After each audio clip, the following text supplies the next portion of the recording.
Hello again, this is Father Vincent Freeh, missionary of the Sacred Heart.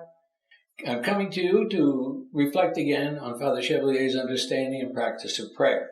This is the way to come to better understand what kind of a person he was.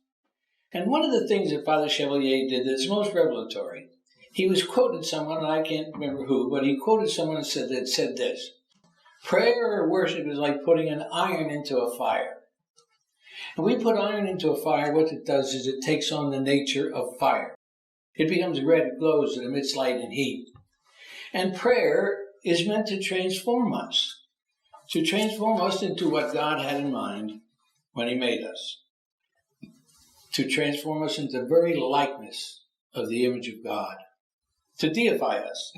Father Chevalier used that term deification, he used the term divinization very frequently, because he understood that's what God had in mind. God wanted to share his Godhood with us. He couldn't do so by making gods more God. Not even God can make a God. But what God did was he figured out how to share his Godhood, not through power, but through weakness and vulnerability. Can you imagine? This is why Jesus died on a cross.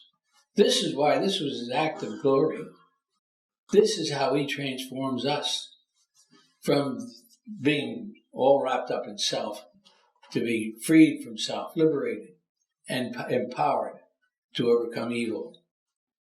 This enables us to understand that Jesus, when he came to earth, didn't come to get rid of all the evil. He came rather to empower us to overcome that evil.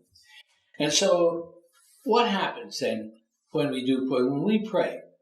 Well, here's what happens. When we pray, we become much like Jesus.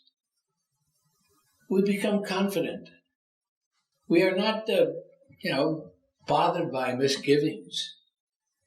We come to have a more open way to life. It's just this transformation that happens just through the power of prayer. Being present to God, which is what all prayer is. And what happens if we don't pray? You look at the world today, and you'll see what happens when people don't pray. The first thing is that they have no psychic center. They're dissipated. They have dissipation. They have no center out of which to act. And they seldom have really true convictions or a sense of purpose. And they're often narcissistic.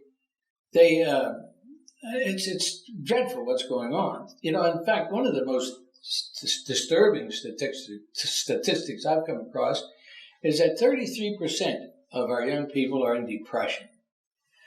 Now, you can't be in depression if you're a person of prayer. Believe me. You can suffer. St. Teresa of Calcutta suffered years and years of any lack of feeling, affirmation, encouragement in prayer. But that didn't mean she was in depression. She was motivated all the more to care for the poor, to have a deeper sense of compassion and empathy, to be the person that God chose her to be, by loading her with those burdens that are the ones that become liberated. Jesus said it very plainly. He says, "Learn of me, for I'm meek and humble of heart. My yoke is easy and my burden is light." And what is his yoke? His yoke is truth. If we would stay with the truth, life is easy. And the burden? The burden is love.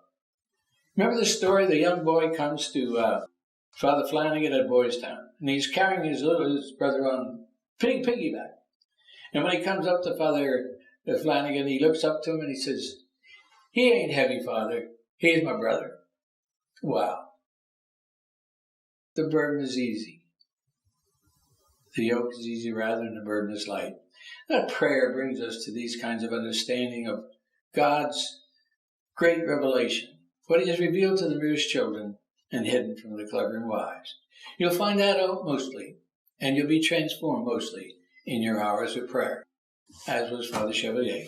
Thanks for listening. See you very soon. Take care. God bless.